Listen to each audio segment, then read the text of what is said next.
content he creates. And I'm gonna hand it off to him and let him introduce his panel.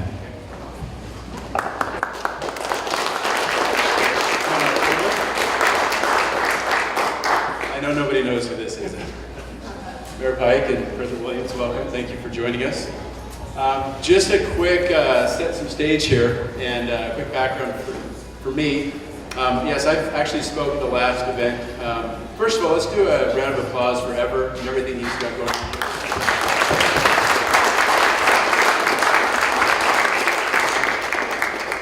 You know, it's events like these that put us on the map and allow us to come together as a group and form initiatives and gain traction.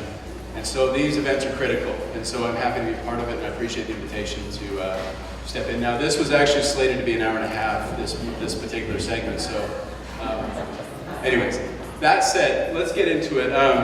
Couple ground rules. I want to turn it over to some Q&A for the group, and if I had the time, I would pitch the mayor on a hockey rink in town, but let's keep our questions that do come to the table, let's keep them focused on tech and entrepreneurship and relative community. I know we probably want to talk about roads and other things too, so we'll pass over that. What I'd like to do first, though, is I just want to kind of create some enrollment. I think what I hope to accomplish in the next 30 minutes is a bit of a state of the union. Where are we at? What are some of the initiatives that are going on? What are you guys, and what are some of the things that you're seeing and that you're excited about, the challenges, but also, what are some of the ways that we can get involved? You know, and I think it's easy to say, okay, we'll just wait for the big companies to show up and then it will just take care of itself, but I think there's a lot that we can do if enlisted to provide support. So I kind of want to make it a bit interactive as far as that's concerned.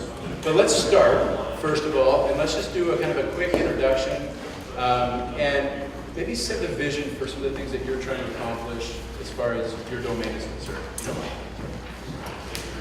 Well, good afternoon. It's great to be here with you, and I'm glad I came to talk about my favorite subject, which is Dixie State University, and has been the last 3 years.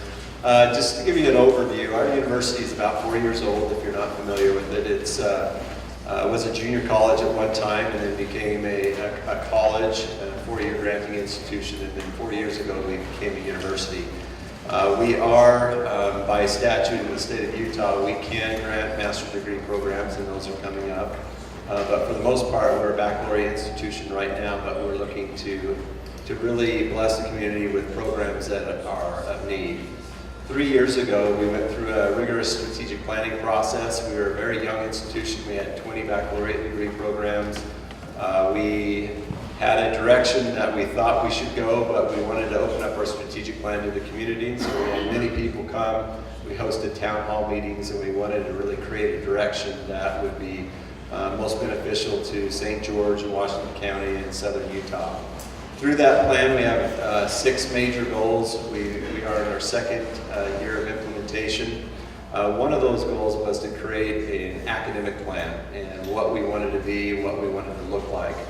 We were out in the community quite a bit asking the questions of what type of workforce does St. George need?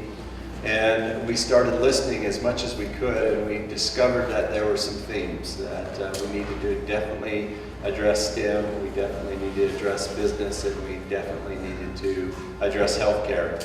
As we really dug into what it is that we need to look at, we decided that the programs we needed to offer at Dixie State had a polytechnic theme. Now, we weren't going to change the name of our institution to a polytechnic, but all our programs will be focusing around that model. There's there's about 4,700 different institutions all across America, and there's only about 32 institutes of technology or those that have themes. If you did a map and you did a scatter plot and looked at the institutions, you'll see we're smack dab in the middle of an area where there's no polytechnics that are really in Utah, Colorado. You go out to southern California, there's a gap. And so we saw that as a huge need for this area and for us to fill that. So our academic planning is really going to be, instead of having an institution that's a mile wide and an inch deep, we're going to go about half a mile wide and 3 miles deep into the polytechnic area. Right now, we have approximately, we'll have in July 38 baccalaureate programs. We've added 7 this year. We will be a comprehensive, so we have programs like digital film and digital art, but we are planning on hosting engineering. We'll probably start with mechanical engineering first. We have been looking at electrical, but mechanical seems like that's the one that can really resonate first. We have several master's degree programs, one in genetic counseling, one in accountancy, and then one in computer tech. And they're still kind of designing those, so I don't have a lot of detail on that. Part of our academic programs too is renovating East Elementary to be an innovation plaza. We hired a gentleman by the name of Wayne Provost about 6 months ago, and he's a patent specialist, and so right now he's been working for free for the community. He is an employee of Dixie State, but he works with our students. We have several community members that have patents, and faculty and students. We have about 9 students that have patents in some area. The Innovation Plaza, we're hopeful to renovate that elementary school where there's open space, there's maker space, so entrepreneurs who want to come to town, that will be free space for them to come and work with Dr. Provost, work with our faculty, our staff, and our students. We have a lot of momentum there. East Elementary is an old typical elementary where all the rooms was divided by bookcases, and so to get 2,000 square feet for a laboratory, you just tear down a couple bookcases and there you go. So that's kind of our direction with innovation. We are still open to adding programs. What we want to do is those that are trying to relocate here or bring business, we're trying to be flexible and nimble where we can be the pipeline for those that are interested in bringing their business here. So there's a lot of exciting things. We're at 9,000 students. We had 7% growth this year. We're the fastest growing in the state of Utah right now. We're predicting we're going to have probably 7 to 9% growth again. Today I just got numbers on our freshman class. Last year we broke the record for 2,100 freshmen. Right now we have 2,500 freshmen that have said they're coming, and we're halfway through this. So we know students are coming. We know that we'll have areas for pipeline. We know we have the ability to add programs, and we're really just excited to work with the community and add those programs as needed. Maybe I can just segue in to some city, maybe more city-specific things, but really, first and foremost, I think it's important to know that the city of St. George is strongly, and we want to be even more strongly and closely linked to Dixie State University. And then I see President Kelly Stevens just walked in from Dixie Applied Technology College. So, yeah.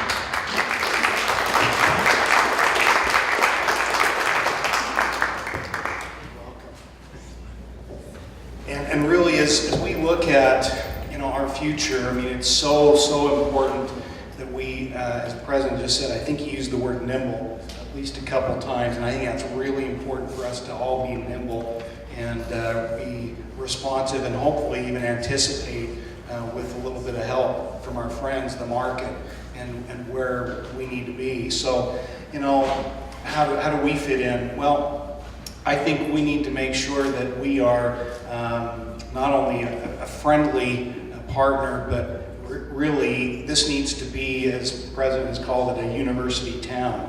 And it's beyond just St. George, of course, but I'm here representing St. George. And so I hope that we'll see more and more bison that are painted in the streets or near the streets, and that we'll see, another, yet to be renamed boulevard that will tie to Dixie State.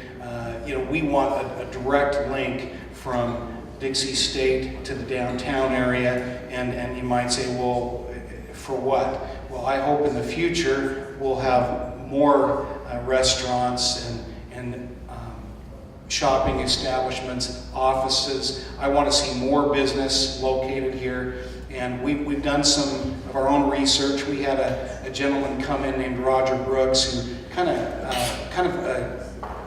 an elite secret shopper, who basically came in and came back and advised us. He had nothing to do with us before or while he was here.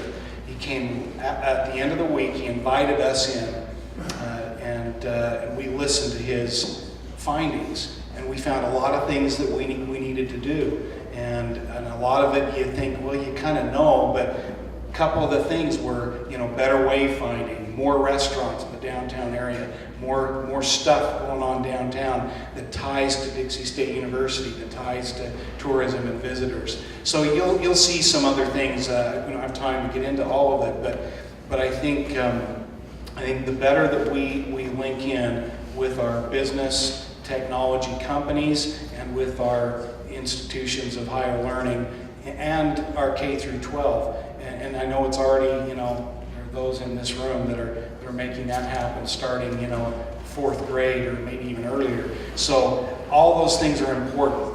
Of course, we have it's kind of different because so close to us from where we're sitting right now is our former airport. We're going to turn that in, as I think most of you know, to what we call Tech Ridge.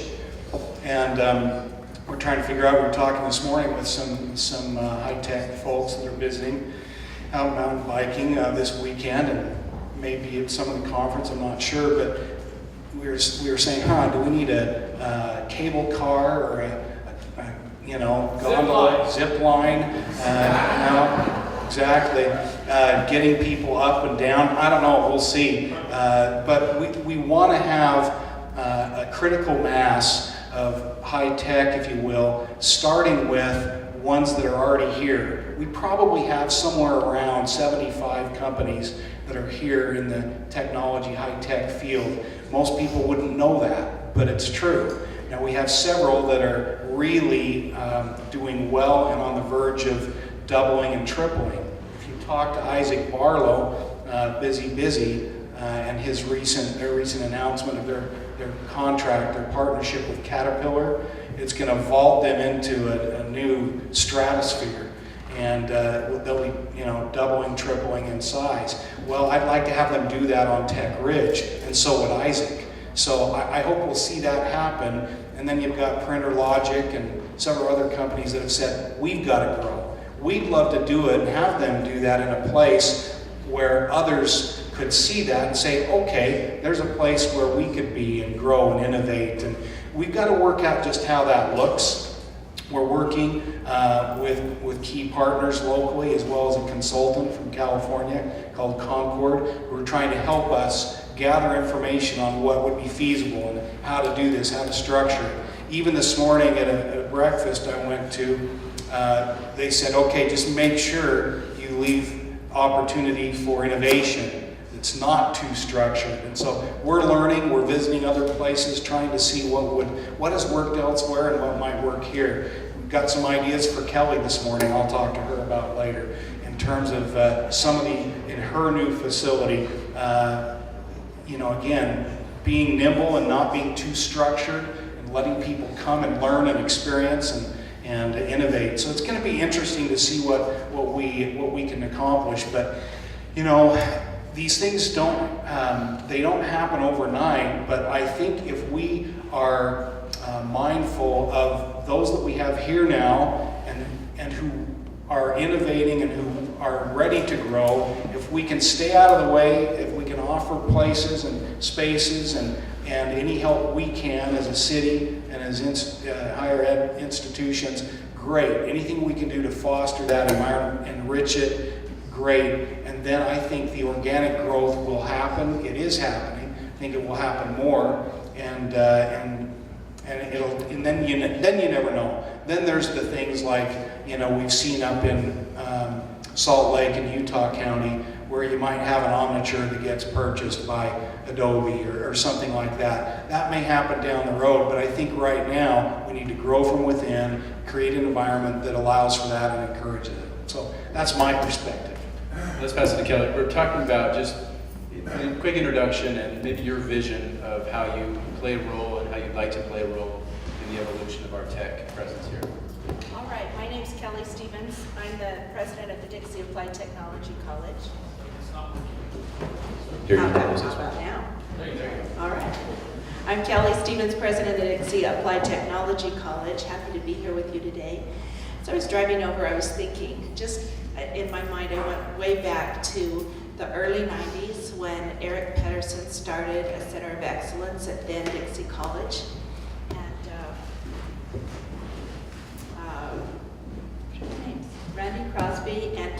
Steinberg were just kids. And they started InfoWest in a lab, in a computer lab at Dixie, then Dixie College. I remember talking to Eric, and he's saying, this is gonna be big. This is the World Wide Web. And I remember thinking, what the heck is the World Wide Web? And I remember him saying, it's gonna change the way the world works. We're going to, you'll be shopping online. And I thought, why would I ever want to shop online? And now it's just great. I can shop at 2 in the morning if I'm awake, and the stuff comes to my door, and I can either love it or send it back. And I remember him saying, you'll never use a travel agent again. You'll be able to get online and do your own thing. And anyway, that was then, and this is now. I also was thinking that I have a quote that's been on my desk, an old quote by a philosopher named Eric Hopper. And this is not exact, but it's dang close. It's, the future belongs to the learner, while the learned will stay elegantly tied to a world that no longer exists. And I think that that is so appropriate, especially for technology. What was then, what was 10 years ago, is obsolete. What was 2 years ago is obsolete. And so we have a responsibility to create an environment where amazing minds can come together and learn and develop skills, and then take those skills and do things that we never even imagined. And that's what we're going to do at the Dixie Applied Technology College in our technology department. Up on the hill, you've all seen it, have you seen it? Beautiful new facility going up. Yeah, it does. It's gone from white to blue, and now it's going to more of its permanent colors, gray and black. But the whole second floor of that, one wing of that facility will be dedicated to technology. And I believe that in a couple of years, I'm going to be back groveling at the legislature for a building dedicated to technology, especially when all the tech companies come and move into that, up onto that ridge and want to go. But I think that what we do, and when you talk about being nimble, we have to be nimble. We'll have instructors, adjunct instructors from industry come, and they will teach the students what they know. And those students are going to take that information, and something's going to click. And all of a sudden, they're going to do something with that information completely different from anything that's ever been done before. And it'll go on and on and on. And we're really, really excited to be a part of that. We love working with Dixie State University. We have wonderful articulation agreements where students can start with us and scoot right on over to the Dixie State University and continue their education. We partner, we just work together in this area, and together I think we're going to make wonderful things happen. Thank you. Okay, so pass it back to President Williams. As you think about, in context of us representing, the citizens and the entrepreneurs and some of the contributors to the Southern Utah tech community, what are some of the challenges that you face in your initiatives? And think of it in context of enlist us as supporters. What can we do to help you resolve and kind of address some of those challenges that you're facing? Well, I think it's really the voice of the direction we're going. We've been very public at the degree programs that we want to place, but we really want to hear from the tech sector of, are we going in the right direction? What it is that we have to do to get these degree programs in line? Are we offering the right content? Higher education usually gets antiquated very quickly, and so what we've been trying to do is really get advisory boards and individuals that will come and look at what we're doing and critique it and make sure that we are going to meet the market demand that's out there. But we don't want to be just meeting today's need. We want to be out ahead. We don't want to be on the cutting edge. We want to be on the bleeding edge. We want to do things that are very progressive. And we won't know what those things are unless all of you come and help us and inform us. And so there are oftentimes, we'll have town hall meetings, we'll have forums, we have people just walk off the street. And that's probably what we need the most, is people to come and tell us what it is that we need to put in place here. How can we be the town's university in offering what you need to be successful? Thank you. I pass it to the mayor. We'll have the same question. I just wanted to comment because I think a lot of this has to do with alignment of initiatives and efforts, right? I mean, Bryson, I think he's here with Ruckus. He's been a huge proponent of growth, and he's brought down a lot of groups that have, just trying to open the door. I mean, the CIO roundtable concept, and some of those are things that maybe drawing on other principles or other existing things.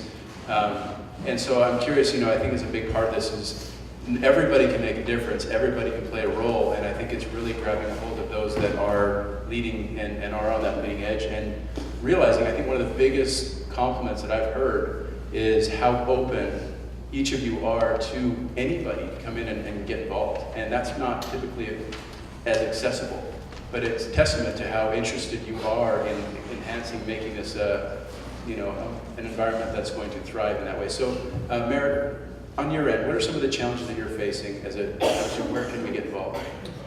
I think, and you've been hitting on it, I think the biggest challenge for us is just knowing how we can help and what we can do. And so, I said to this group of technical entrepreneurs this morning, one of them was sitting next to me, he said, so, what do you think, what's your answer to this? And I said, I don't know. He says, what? You're a politician. You just said, I don't know. And I said, yeah, that's right. I really don't. And so that's why we're here. That's why we're here today. That's why we're here, there this morning at a breakfast. And so anytime we can get, and this is what I'm encouraging people to do, Bryson Spain's one who's really taken me up on it. He's brought down 3 or 4 groups, and and we meet with the president over at Dixie State. We meet at the city or wherever we can, at Sherlane. We just try to get anyone together we can and listen.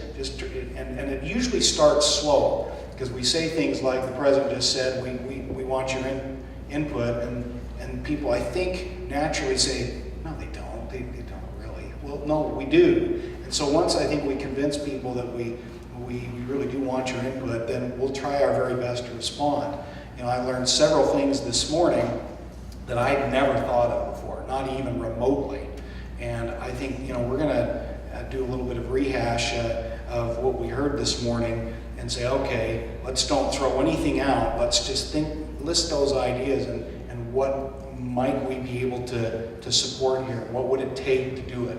So I think that's really, I genuinely mean that. We want your input in terms of what we might have thought last week is impossible, might be possible here. So let's talk about it. Let's say, how can we help as a city? And I don't pretend that we can do everything.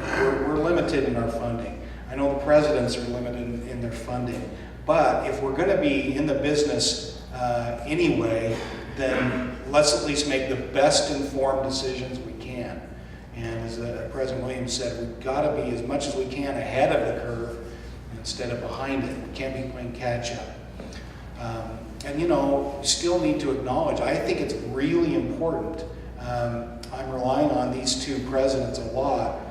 If we're going to increase our wages here, we have very low wages as you compare them across the nation. And when you think about where this community has come from, we've had a lot of change in the last 20 or 30 years. And if we're going to keep up, we did a lot to try to attract manufacturing jobs here for 20 years, and we did pretty well at it. We diversified our economy. But if we're going to do the same thing in high tech, we're going to have to put the same kind of Herculean efforts into it to accomplish it. So I don't know. I think we've got to look at spaces. We've got to look at new spaces, old spaces. How can we retool? How can we make them available? And looking at, there have been lots of different experiments with, if you will, lab kind of, spaces made available to early entrepreneurs and developers. We've got to look back at that and say, okay, how can that work? How can it be better managed? And who should do that? I'm open to all those things, and I think that's the main thing. Is we've just got to listen and try to be, you know, as we've said, nimble, try to respond quickly, try to make space available, partner with people that have access to capital, and try to make things happen. Okay, a bit of a different question for you, President Stevens. Help us, I think, you know, going back to getting involved.